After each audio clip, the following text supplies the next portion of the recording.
नमस्कार दोस्तों, आज के इस वीडियो लेक्चर में हम सब जानने और पढ़ने वाले हैं कि मानहानि क्या है, यानी कि डिफेमिनेशन क्या है और यह कितने प्रकार का होता है उसको भी हम लोग देखेंगे। साथ में ये जानेंगे कि मानहानि के संबंध में क्या एलिमेंट है, केस लॉ को देखेंगे, ठीक है। और उसी के साथ हम लोग इसके बीच में जो डिफेंस यानी कि जो बचाव मिलते हैं मानहानि में उसको भी जानने और पढ़ने वाले हैं।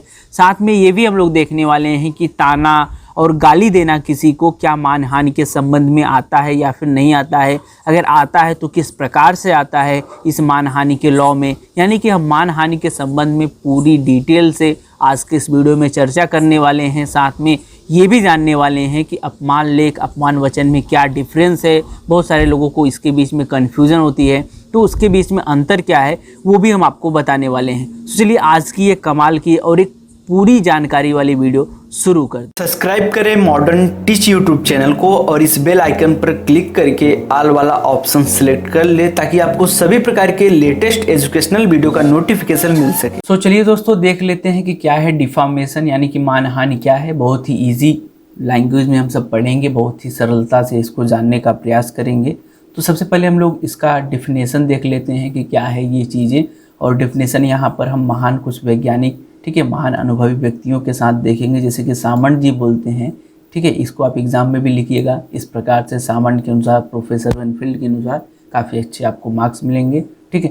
तो सामंत जी बोल रहे हैं मानहानि के अपकृत्य में किसी अन्य व्यक्ति के संबंध में बिना किसी औचित्य के, ये बात ध्यान रखिएगा, बिना किसी औचित्य के, ठीक है, बिना किसी औचित्य के, और ये असत्य एवं मानहानिकारक कथन का यहाँ पर पब्लिकेशन होता है यानी कि प्रकाशन होता है। तो ये बातें आप ध्यान रखिएगा कि कोई औचित्य नहीं रहता और असत्य बातें होती हैं और उससे किसी व्यक्ति का मानहानि होता है और उसका पब्लिकेशन, ये जो पॉइंट है प्रकाशन, ये इम्पॉर्टेंट होता है हमेशा मानहानि के केस में, ठीक है। तो पब्लिकेशन होगा तभी मानहानि होगा, ये आप नोट डाउन अभी कर लीजिए, ठीक है। तो ये भाई सामंत जी बोल रहे हैं। अब हम प्रोफेसर वेनफील्ड बहुत ही इजी लैंग्वेज में इसका परिभाषा देते हैं और इससे आपको काफ़ी अच्छे से क्लियर हो जाएगा कि क्या चीज़ें हैं मानहानि, ठीक है।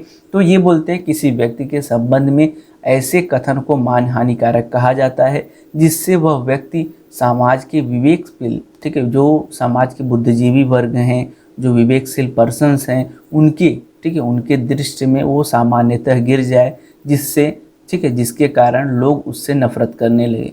तो मानहानि के संबंध में वो ये बोल रहे हैं प्रोफेसर वेनफील्ड कि उन मानहानि के संबंध में क्या हो जाता है, वो जो व्यक्ति होता है वो क्या होता है कि समाज के जो भी बुजुर्ग होते हैं या फिर विवेकशील जो पर्सन होते हैं उनकी नज़र में वो गिर जाते हैं, ठीक है। जिससे क्या होता है कि वो जो बड़े लोग होते हैं, जो फिर विवेकशील पर्सन्स हैं, उनसे नफरत करने लगते हैं।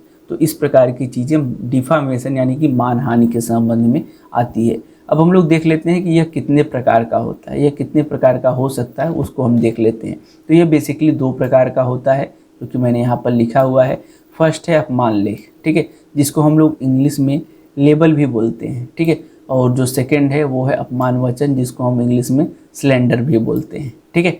अब ये हमेशा जो अपमान लेख है, यहाँ पर ध्यान रखिएगा, ये लेख है तो ये हमेशा रिटन फॉर्म में होगा, जबकि ये वचन है तो ये हमेशा स्पोकन फॉर्म में होगा, ठीक है। जब लेख है, कोई चीज़ लिखा जाता है तो वो ज़्यादातर चीज़ें स्थायी होती हैं, ठीक है, जबकि अगर कोई आप चीज़ बोल रहे हैं तो वो अस्थायी है, ठीक है। जैसे कि अभी जैसे कि मैंने बोला कि भाई ये आदमी ऐसा है, वो आदमी ऐसा है, तो वो फिर क्या होगा कि वो जाकर के किसी दूसरे को बताएगा, वो जाकर के तीसरे को बताएगा, वो जाके चौथे को बताएगा, ठीक है। तो इस प्रकार की इसमें मानहानि होती है अपमान वचन में। जबकि अपमान लेख में क्या होता है कि पोस्टर, बैनर, इस प्रकार की चीज़ें का यूज करके बता दिया जाता है भाई ये बंदा ऐसा है, ठीक है, इस प्रकार की चीज़ें, ये बंदा बहुत ही हरामी है, जो भी है, ठीक है, वो ऐसा बताया जाता है मानहानि के अंतर्गत, ठीक है। तो इस प्रकार की चीज़ें अभी हम लोग इसको और भी डिटेल में पढ़ते हैं, बट उससे पहले देख लेते हैं कि कौन कौन से एलिमेंट रहेंगे तो माना जाएगा कि मानहानि हुआ है।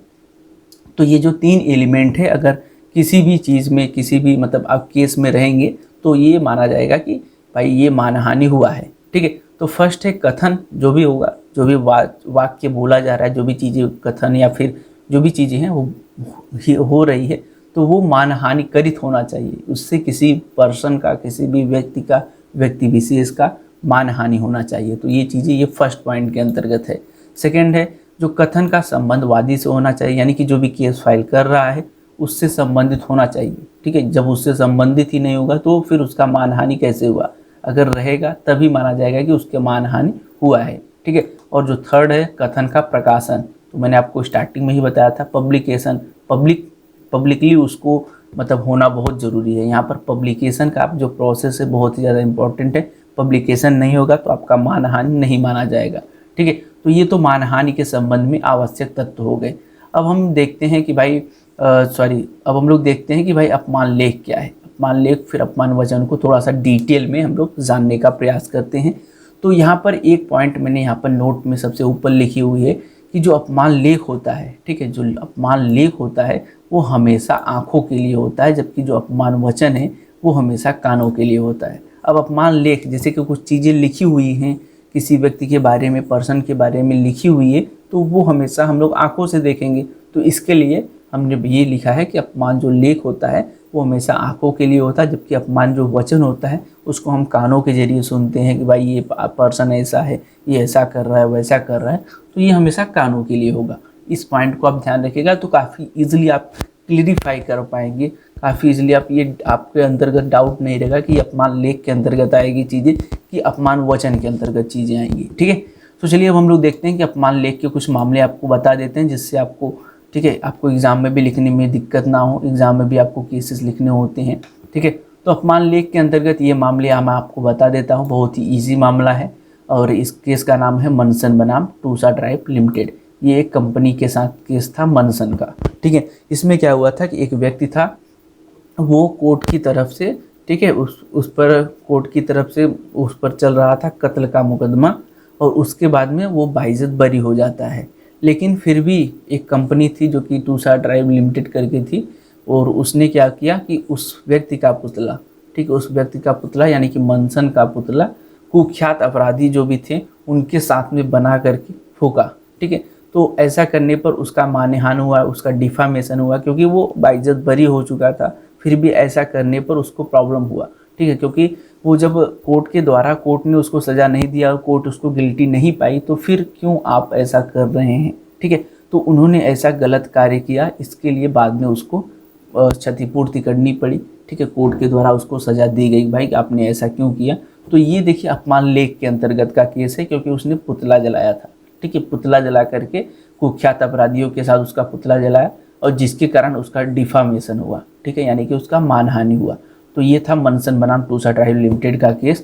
थोड़ा सा आप किताब से भी देख लीजिएगा, बहुत ही ईजी केस है, बहुत ज़्यादा हार्ड नहीं, इतना भी लिखेंगे तो बहुत है। ठीक है, अब आगे हम लोग चलते हैं अपमान लेख के संबंध में आवश्यक तत्व। तो कब माना जाएगा कि ये चीज़ें अपमान लेख के अंतर्गत आ रही हैं। ठीक है, अगर आपको प्रॉब्लम हो रही है कि भाई ये चीज़ें अपमान लेख के अंतर्गत आ रही है या फिर नहीं, तो आप इन आवश्यक तत्वों के जरिए आप समझ पाएंगे कि भाई ये अपमान लेख के अंतर्गत केस आ रहा है या फिर नहीं। ठीक है, तो कुछ लोगों को यहाँ पर ये भी कन्फ्यूजन हो सकती है कि भाई अभी हमने मानहानि के संबंध में आवश्यक तत्व पढ़ा, अब हम अपमान लेख के संबंध में क्यों आवश्यक तत्व पढ़ रहे हैं। ठीक है, तो यहाँ पर मैं आपको बताना चाहूँगा कि मानहानि के संबंध में अभी आपने आवश्यक तत्व पढ़ा, उसके बाद में अपमान लेख, अपमान वचन, ये दोनों टॉपिक थोड़ा सा अलग अलग हो जा रहे हैं। तो इसके लिए अभी हमको अपमान लेख के संबंध में भी आवश्यक तत्व पढ़ना है, उसके बाद में अपमान वचन के संबंध में भी आवश्यक तत्व पढ़ना है। ठीक है, तो मानहानि के संबंध में भी आपको आवश्यक तत्व पढ़ना है, अपमान लेख के संबंध में भी आपको आवश्यक तत्व पढ़ना है, अपमान वचन के संबंध में भी आपको आवश्यक तत्व पढ़ना है। इसके बाद में जो आता है डिफेंस के मामले, डिफेंस के मामले सभी में सेम रहेंगे, यानी कि जो आवश्यक तत्व हैं तीनों पॉइंट का, मानहानि, अपमान लेख, अपमान वचन, उसका अलग अलग रहेगा। लेकिन जो डिफेंस का जो भी चीज़ें हैं, जो डिफेंस लिया जाएगा इन पक्षों में, इन प्रकार की चीज़ों में, वो सिमिलर रहेगा। ठीक है, ये बात थोड़ा सा आप ध्यान से समझ लीजिएगा। ठीक है, अब हम लोग चलते हैं कि अपमान लेख में आवश्यक तत्व कौन कौन से रहेंगे। तो माना जाएगा कि ये अपमान लेख के अंतर्गत चीज़ें आ रही हैं। ठीक है, तो फर्स्ट यहाँ पर जो भी पॉइंट है वो है कथन की असत्यता, यानी कि जो भी अपमान लेख में अंतर्गत आएंगे तो पहला पॉइंट यही देखा जाएगा कि वो कथन सत्य था कि असत्य था।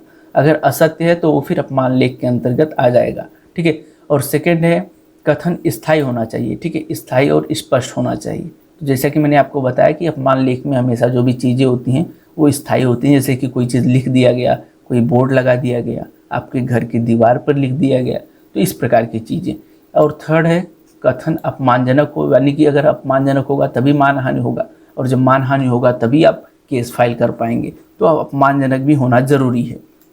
और जो फोर्थ है, कथन वादी से संबंधित होना चाहिए। तो ये अगर आपसे संबंधित है तभी आप केस फाइल कर सकते हैं, या फिर जिससे संबंधित है तभी वो केस फाइल कर सकता है, ठीक है। और जो फिफ्थ है, वो अपलेख प्रकाशित किया गया हो। तो जब भी प्रकाशित होगा तभी मानहानि होगा। तो ये जो आवश्यक तत्व हैं वो अपलेख के अंतर्गत आते हैं, यानी कि अपमानलेख के अंतर्गत आते हैं।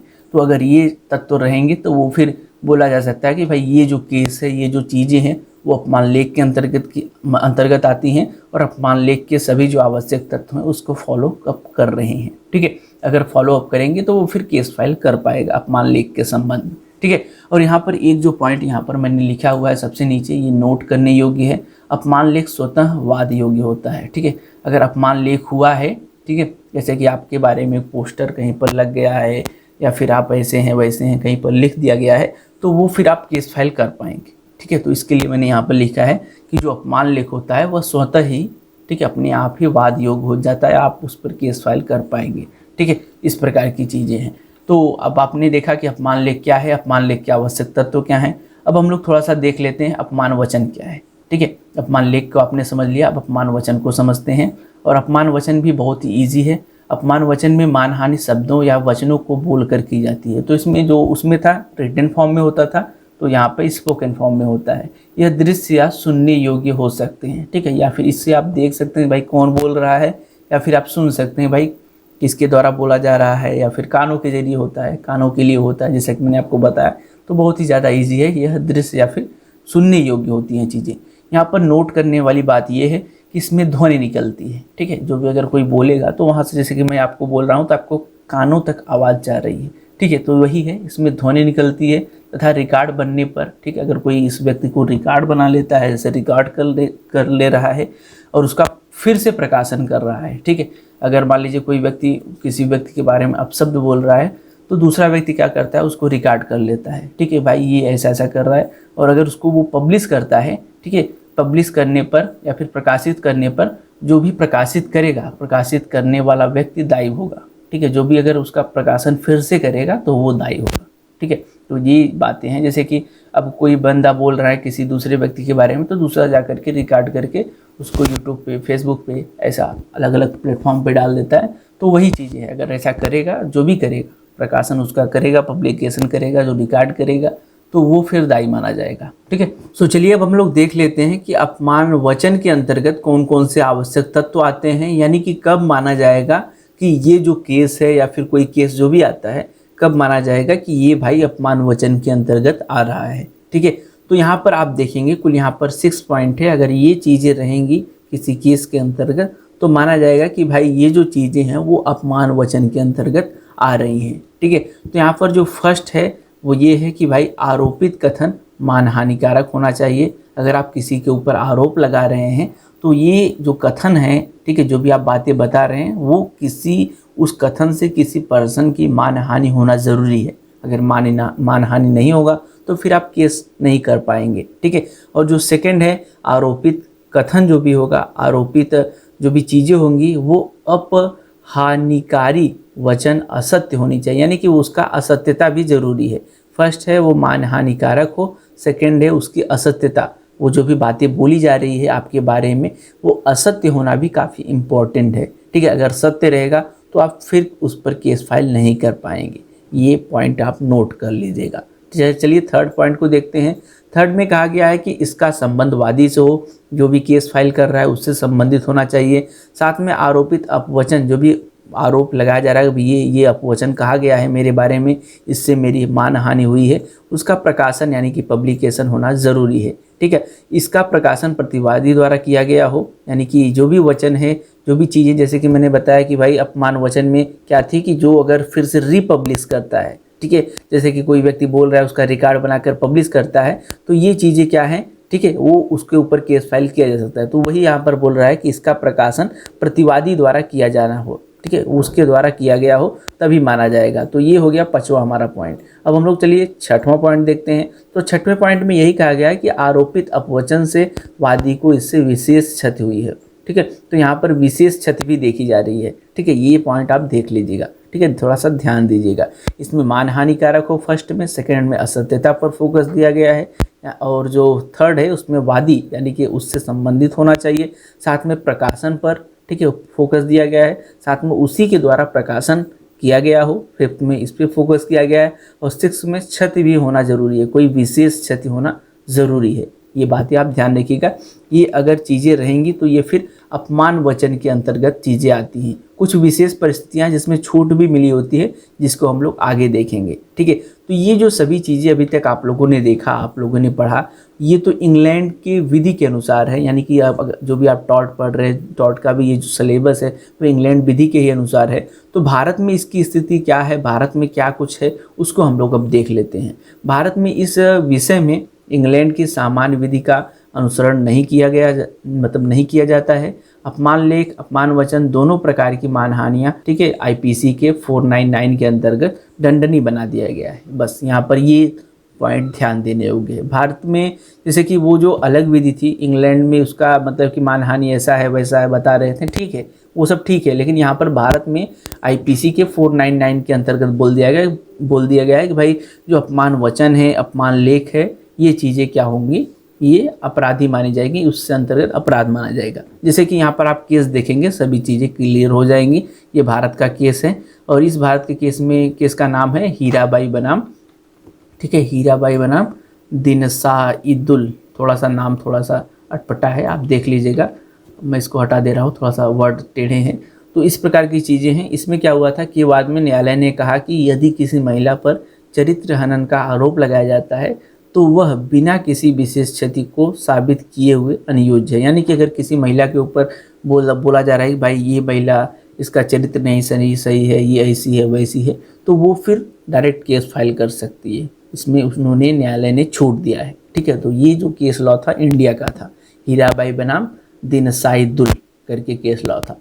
अब आप लोग, कुछ लोगों में से मतलब आप लोग ये सोच रहे होंगे भाई हम किसी को गाली देते हैं, ठीक है, ये भी अपमान वचन के अंतर्गत आता है, तो क्या आप गाली देना किसी पर्सन को, ये अपमान वचन के अंतर्गत आएगा या फिर नहीं, ये कानून में कहाँ पर बताया गया है? तो भारत में जो भी कानून है उसके अंतर्गत ये बताया गया है कि भारत में कानून यह है कि जब किसी व्यक्ति को भद्दी गाली दी जाती है तो वह केवल अपमानित, ठीक है, अपमानित ही नहीं होता, वरन वह कृत्य मानहानिकारक भी होता है, अतएव स्वतः अनियोज्य। यानी कि अगर कोई आपको या फिर आपके किसी मतलब घर के सदस्य को अपमानजनक, मानहानिकारक शब्द का प्रयोग करके गाली देता है तो उस स्थिति में आप उसके ऊपर केस फाइल कर सकते हैं, ठीक है, अनियोज्य है।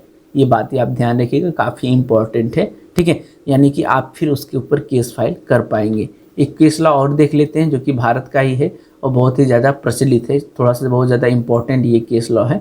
इसका नाम है पार्वती बनाम मन्नर, ठीक है। इसमें क्या हुआ था कि प्रतिवादी ने वादी को गाली दी थी, ठीक है। इसमें गाली देने ही वाला ही केस है, जैसे कि मैंने आपको बताया गाली देना, ठीक है, उस पर आप केस फाइल कर सकते हैं, अनुयोज्य है। तो इसमें गाली का ही केस है कि बाद में वादी को गाली दी थी और यह कहा कि वह अपने, ठीक है, पति की विधितः विवाहित पत्नी नहीं है।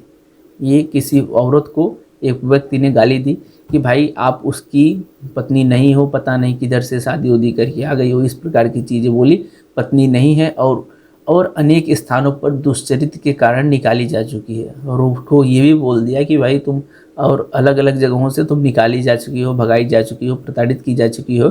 फिर न्यायालय ने यह अभी निर्धारित किया कि प्रतिवादी नुकसानी के लिए जिम्मेदार है, हालांकि कोई विशेष क्षति साबित नहीं की गई थी, ठीक है। तो इस प्रकार की जो भी चीज़ें हैं वो विशेष क्षति के अंतर्गत उसको साबित भी नहीं करना होता है कि किसी महिला के ऊपर दुष्चरित्र का आरोप लगाना, ठीक है, वो किसी भी अगर आवश्यक तत्व फॉलो नहीं करेगा फिर भी वो केस फाइल करके नुकसानी, कोई विशेष क्षति भी नहीं रहेगी, तब पर भी वो क्या ले सकती है, वो विशेष क्षति जो भी बोलते हैं क्षतिपूर्ति, वो ले सकती है। ये बातें आप ध्यान रखिएगा, थोड़ा सा इंपॉर्टेंट है, और मैं आगे लिखा भी हूँ, उसको आप देख लीजिएगा। बाकी जिसको नोट्स चाहिए होगा नीचे मैं लिंक डिस्क्रिप्शन में दे दिया हूँ, जाके वहाँ से ले लीजिए, नहीं तो मैं व्हाट्सअप का भी नंबर दे दिया हूँ, जिसको ये जो टॉट का संपूर्ण नोट्स चाहिए वो मिल जाएगा, कॉन्ट्रैक्ट का चाहिए तो वो भी मिल जाएगा, वो आप हमको व्हाट्सअप पे मैसेज करके ले लीजिए। लेकिन किसी को अगर ये पर्टिकुलर नोट्स चाहिए तो वो आप वहाँ से ले लीजिएगा, ठीक है। अब चलिए चलते हैं आईपीसी। जैसे कि मैंने आपको बताया कि जो हमारी भारतीय दंड संहिता है उसके अंतर्गत बताया गया है कि भाई आईपीसी के 499 के तहत ये जो मानहानि है मानहानि की चीज़ें हैं वो अपराध है। ये हम थोड़ा सा हाईलाइट कर दिए, ये जो सेक्शंस है आप ध्यान रखिएगा, ठीक है। अब हम थोड़ा सा इसमें डिफरेंस देख लेते हैं। अभी आपने अपमान लेख अपमान वचन को पढ़ लिया, जान लिया, समझ लिया, कुछ केस लॉ भी आपने देख लिया। अब हम थोड़ा सा इसमें डिफ्रेंशिएट कर देते हैं ताकि आपको एग्ज़ाम में या फिर आपको जो भी अगर कोई डाउट उठ रह गया हो तो वो भी क्लियर हो जाए। तो अपमान लेख में देखेंगे, ठीक है, अपमान लेख में आप देखेंगे तो ये हमेशा लिखित रूप में होता है, जबकि जो अपमान वचन होता है ये वचन के फॉर्म में होता है, कानों के लिए होता है और ये इसको हम सुनते हैं, ठीक है। इस प्रकार की चीज़ें होती हैं। और जो लेख होता है जैसे कि मैंने बताया पोस्टर वोस्टर, तो ये स्थायी होते हैं, जबकि जो अपमान वचन होता है वो अस्थायी होता है, ठीक है। अब जैसे कि मैंने इसमें एग्जाम्पल के रूप में यहाँ पर पुतला बताया था। अब जैसे कि यहाँ पर संकेत करना, ठीक है, वचन, ठीक है, बात करना, इस प्रकार की चीज़ें भी आती हैं इसमें अपमान वचन के अंतर्गत में, ठीक है। तो ये तो एग्जाम्पल हो गया। अब थोड़ा सा और भी आगे बढ़ते हैं। जो अपमान लेख है वो सिविल और क्रिमिनल दोनों अपराध है। यहाँ पर देखेंगे अपमान लेख है तो अपमान जो लेख है वो सिविल प्लस क्रिमिनल, ठीक है, सिविल प्लस अपराध, ठीक है, वही सिविल प्लस क्रिमिनल दोनों है। जबकि जो अपमान वचन है वो एक केवल सिविल के अंतर्गत आता है।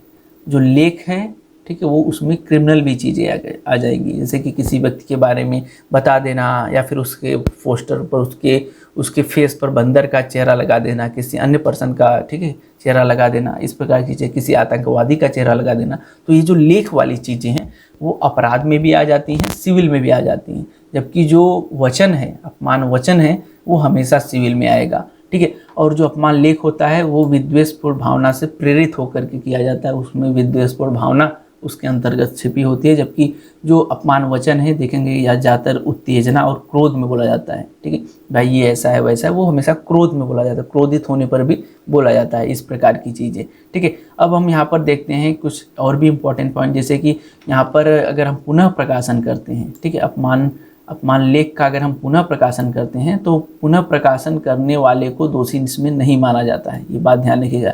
जैसे कि किसी भी पर्सन का, ठीक है, किसी ने बंदर का या फिर किसी आतंकवादी का किसी ने फेस लगा करके पोस्टर लगा करके कहीं पर टांग दिया है, ठीक है, तो फिर मैंने क्या किया, उसका फ़ोटो क्लिक करके फेसबुक पर डाल दिया, ठीक है, कि भाई किसी ने ऐसा ऐसा किया है, तो मैं फिर वहाँ पर दोषी नहीं माना जाऊँगा।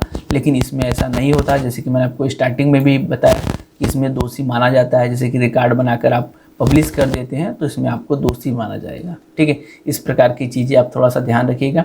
और बहुत ही छोटा सा और बहुत ही शॉर्ट और बहुत ही इजी ये डिफ्रेंशिएट था और काफ़ी आपको अच्छे से भी समझ में आया होगा। तो चलिए अब हम लोग देख लेते हैं कि भाई ताना मारना कहाँ पे आता है, ठीक है। बहुत सारे लोगों को ये दिक्कत होगा कि भाई इसमें अपमान वचन में ताना मारना, ये चीज़ें कहाँ पे आएंगी। तो ताना मारना भी कानून के अंतर्गत बताया गया है और इसको अनयुंडो करके कुछ करके है, इसको ये बोलते हैं, जिसको ताना मोहल्ला या फिर ताना मारना या फिर वक्रोक्ति, ठीक है, वो वक्रोक्ति, थोड़ा सा इसको हम जो भी लीगल लैंग्वेज में है उसके अनुसार इसको वक्रोक्ति या फिर इंडियोंडो करके कहते हैं, ठीक है, जिसको हम लोग सिंपल सा साधारण भाषा में बोलते हैं ताना मारना। कोई किसी व्यक्ति को ताना मार रहा है, ठीक है। तो इसमें क्या होता है कि दो बातें छिपी होती हैं, एक तो अर्थपूर्ण बातें छुपी होती हैं और दूसरा क्या होता है कि सही भी कुछ चीज़ें होती हैं, कुछ चीज़ें गलत भी होती हैं। इससे जो बातें होती हैं वो थोड़ा सा कंफ्यूज करता है कि भाई ये सही भी है गलत भी है, क्या करना है क्या नहीं करना है, थोड़ा सा कन्फ्यूजन होता है। क्योंकि ताना मारना बहुत ईजी नहीं होता, बहुत हार्ड होता है। थोड़ा सा देखते हैं कि क्या चीज़ें हैं ये। जब कथित शब्द सामान्य रूप से अपमानजनक न होते हुए भी अर्थपूर्ण है, ये बातें जो होती हैं वो अर्थपूर्ण होती हैं, तभी इसको ताना मारना बोला जाता है, ठीक है। ये बात ध्यान रखिएगा, ताना मारने में अर्थपूर्ण शब्दों का प्रयोग किया जाता है, ये बात आप ध्यान रखिएगा, ठीक है। जब कथित शब्द सामान्य रूप से अपमानजनक न होते हुए भी अर्थपूर्ण हो तो कहे गए शब्दों का परिस्थिति के आधार पर अर्थ निकाला जाता है। तो यहाँ पर ध्यान रखने योग्य है कि अगर कोई व्यक्ति ताना मार रहा है, ठीक है, तो उस प्रकार की चीज़ें उस परिस्थिति में क्या चीज़ें हैं, परिस्थिति के अनुसार पर देखा जाता है कि वो अपमानजनक है या फिर नहीं है, ठीक है। ये बातें आपको ध्यान देने योग्य हैं, ये बातें आपको नोट डाउन कर लेनी है कि अगर कोई व्यक्ति ताना मार रहा है तो उस परिस्थिति के अनुसार से उसका क्या अर्थ है, क्या चीज़ें हैं, उस परिस्थिति में क्या चीज़ें हैं, क्या सिचुएशन है, ठीक है, ये देखा जाएगा कि उस परिस्थिति के आधार पर क्या अर्थ उसका निकल रहा है, ठीक है। अब जैसे कि यहाँ पर एक बात और इसमें ध्यान देने योग्य है, नोट करने योग्य है, जब एक कथन, ठीक है, जब एक कथन प्रथम दृश्यता निर्दोष है, ठीक है, इस प्रकार की जो भी ताना मारने वाली शब्दें होती हैं उसको अगर आप फर्स्ट मतलब देखेंगे, आप उसको सुनेंगे तो ऐसा लगेगा कि भाई इसमें बहुत ये बातें सही है, ठीक है। जिसको यहाँ पर कानून बोल रहा है कि ये प्रथम दृष्टया दिखने को लगता है कि भाई ये निर्दोष शब्द हैं, ठीक है, ये चीज़ें निर्दोष हैं, लेकिन वादी को उससे अगर मानहानि होता है, ठीक है, लेकिन वादी को उससे मानहानि करित या फिर उसको अगर वो बताता है भाई इससे मेरी कोई मानहानि हुई है, इनके ताना मारने से मेरी कोई मानहानि हुई है, तो वादी का यह दायित्व है कि उस कथन को प्रमाणित करे कि वह जो कथन है वो उस परिस्थिति में उसके लिए मानहानिकारक थे। तो अगर कोई व्यक्ति सीधा सीधा कहने का यही अर्थ है कि जो ताना मारना है, एक तो देखने में प्रथम दृष्टया ऐसा लगता है कि वो एक निर्दोष शब्द है, वो चीज़ें बहुत ही निर्दोष है, बहुत ही कॉमन है, लेकिन अगर किसी पर्सन का उससे मानहानि होता है तो उसको ये सिद्ध करना होगा जिसका मानहानि हुआ है कि भाई ये जो बातें कह रहे हैं या फिर वो ये जो ताना मार रहे हैं वो उस परिस्थिति में मेरे लिए मानहानि करित इस प्रकार के शब्दों ने मेरे लिए की है, ठीक है। तो ये उस पर्सन को सिद्ध करना होगा जिसकी मानहानि हुई है उस ताना मारने से, ठीक है, कि उस परिस्थिति में वो जो शब्द है, वो जो ताना मारना है उसके लिए, ठीक है, मानहानि करित जैसा काम करना चाहिए। इस प्रकार की चीज़ें उसको ही सिद्ध करनी पड़ेगी, तभी जा कर के क्या चीज़ें होंगी कि भाई उनको तब सज़ा दी जाएगी, जो भी क्षतिपूर्ति है वो दिलाई जाएगी, इस प्रकार की चीज़ें होंगी, ठीक है। ये अपमान वचन के अंतर्गत आता है चीज़ें, क्योंकि ताना मारना वचन यहाँ पर कानों से सुना जाता है, ठीक है। अब यहाँ पर कुछ इंपॉर्टेंट चीज़ देख लीजिए, ये बहुत ही ज़्यादा इंपॉर्टेंट है और जिसको आप ध्यान रखिएगा हमेशा, ये आपको हमेशा काम आने वाली चीज़ें हैं। जैसे कि कुछ ऐसे मामले जहाँ पर आप सीधे केस फाइल कर सकते हैं, ठीक है। यहाँ पर आपको जैसे कि मैंने बताया उसमें दुष्चरित्र वाले में आप सीधे केस फाइल कर लीजिए, कोई भी देखने उखने की ज़रूरत नहीं है कि भाई ये ऐसा है वैसा है, ये आवश्यक तत्व आ रहा है कि नहीं आ रहा है, ठीक है। तो उस प्रकार की चीज़ों में दुष्चरित्र वाले में सीधा केस फाइल कर दीजिए। तो कुछ और भी ऐसे मामले हैं जहाँ पर आप सीधा केस फाइल कर पाएंगे। आपको ये जो एलिमेंट है, जो भी आपने आवश्यक तत्व देखा, इन सबको फॉलो अप करने की ज़रूरत नहीं है, ठीक है। कुल यहाँ पर 5 पॉइंट हैं और उसको हम ये लोग एक एक करके देख लेते हैं, ये काफ़ी इंपॉर्टेंट है, ठीक है। फर्स्ट है, अगर कारावास से दंडनीय अपराध का कोई आपके ऊपर आरोप लगाता है, ठीक है, तो आप उसके ऊपर सीधा केस फाइल कर पाएंगे, ठीक है। सीधा आप केस फाइल कर दीजिए कि भाई देखिए मैं ऐसा नहीं हूँ, लेकिन असत्य होना चाहिए बात, ये बात आप ध्यान रखिएगा, ठीक है। असत्य है तो आप सीधा केस फाइल कर दीजिए, ठीक है। और जैसे कि सेकंड है, सेकंड के अंतर्गत है संक्रमण रोग से ग्रसित होने का आरोप कोई आपके ऊपर लगा रहा है, तो आप सीधा केस फाइल कर सकते हैं। बातें यहाँ पर असत्य हो, सीधा केस फाइल करो, ठीक है, ये बातें हैं।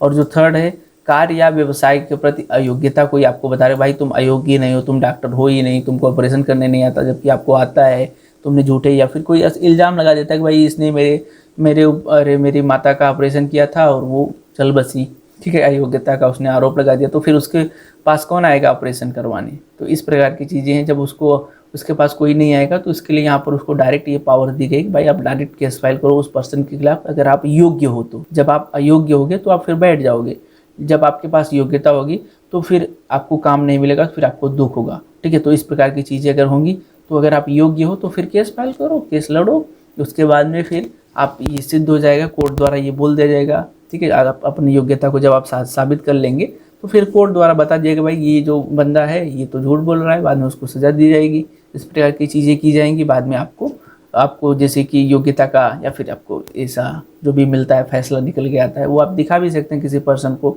या फिर जब उसका जब कोर्ट के द्वारा सज़ा दी जाएगी तो उसका मुँह ही बंद हो जाएगा फिर, ठीक है। और चलिए फोर्थ देखते हैं, जैसा कि मैंने आपको बताया महिला पर दुष्चरित्र का आरोप लगाना। तो ये आपने पढ़ लिया कि दुष्चरित्र का अगर किसी महिला के ऊपर आरोप लगता है तो वो सीधा केस फाइल कर पाएगी। इस प्रकार की चीज़ों में थोड़ा सा सही गलत को भी नहीं देखा जाता, डायरेक्ट वो केस फाइल कर सकती है। इस प्रकार को इस पॉइंट में ये बातें भी आप ध्यान रखिएगा।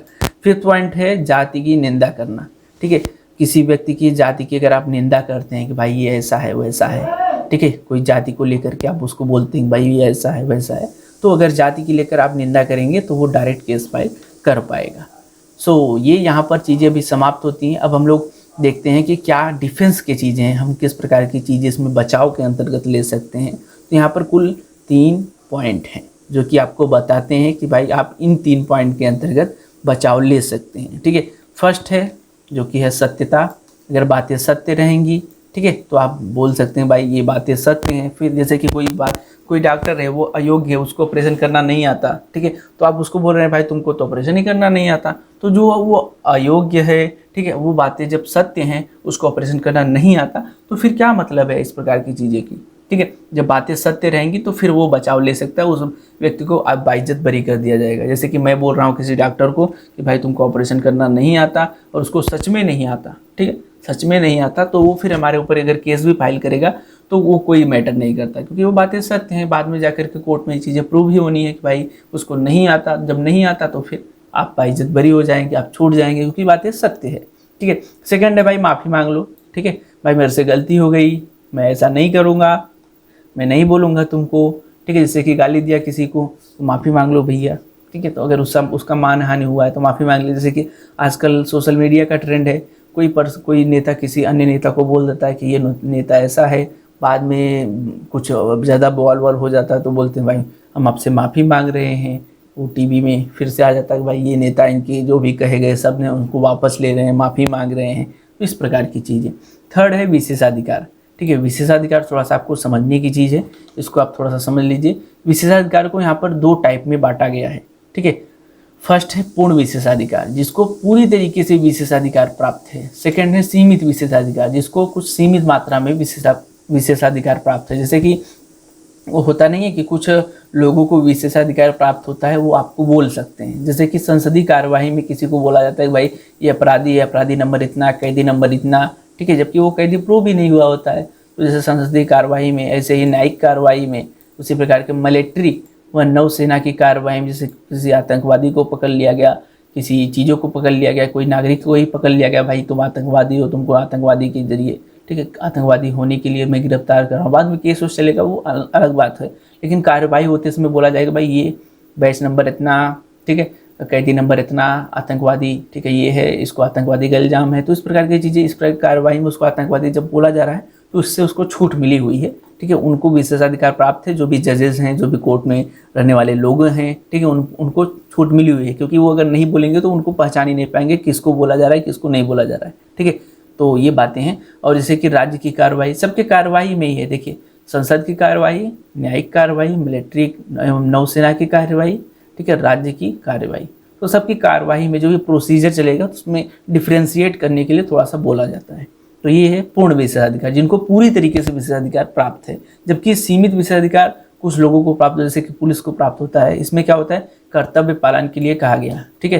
तो इसमें जैसे कि पुलिस आती है तो आपको बोलती है कि आपको इस इल्ज़ाम में, इसके अंतर्गत आपको गिरफ्तार किया जाता है, तो ये कर्तव्य पालन के अंतर्गत कहा जाता है। जैसे कि और एक दूसरा पॉइंट, जैसे कानूनी, ठीक है, कानूनी हित के संरक्षण के लिए कहा गया कथन। अगर किसी कानून के हित के संरक्षण के लिए कहा जा रहा है तो उसमें भी छूट है, ठीक है। तो इस प्रकार की चीज़ें हैं। अगर इस प्रकार की चीज़ें रहेंगी तो वो फिर बोल सकते हैं, उनको फिर सजाएं नहीं होगी, आप उनके ऊपर केस वेस फाइल नहीं कर पाएंगे। इस प्रकार की चीज़ें थोड़ा सा आप ध्यान दीजिएगा, ठीक है। तो दोस्तों अब हम लोगों ने सभी जो पॉइंट थे मानहानि के अंतर्गत सब कवर कर लिया है। सब हमने जान लिया है कि क्या है इसकी आवश्यकता, तो क्या डिफेंस में आती हैं, किन लोगों को स्पेशल छूट मिली हुई है, इस प्रकार की चीज़ें सभी हमने देख लिया, समझ लिया, साथ में अंतर को भी हम लोगों ने समझ लिया, ठीक है। अब आज की ये वीडियो लेक्चर यहीं पर समाप्त करते हैं। कमेंट करके बताइए कि आज की ये वीडियो लेक्चर आपको कैसी लगी, ठीक है। इससे हमको मोटिवेशन मिलता है। बाकी जिसको नोट्स चाहिए नोट्स ले लीजिए। बाकी अगर आपको कोई टॉट का नोट्स चाहिए, कॉन्ट्रैक्ट का नोट्स चाहिए, तो आप फिर हमको व्हाट्सएप पे मैसेज करिए। और अदर भी नोट्स चाहिए तो आप हमको व्हाट्सएप पर कांटेक्ट कर सकते हैं, आपको नोट्स हम प्रोवाइड करवा देंगे, ठीक है। सो आई होप आज की ये वीडियो आपको बहुत ही ज़्यादा पसंद आई होगी। Thanks for watching guys, bye bye, जय हिंद। मिलते हैं एक और नया कमाल की लेक्चर सीरीज के साथ।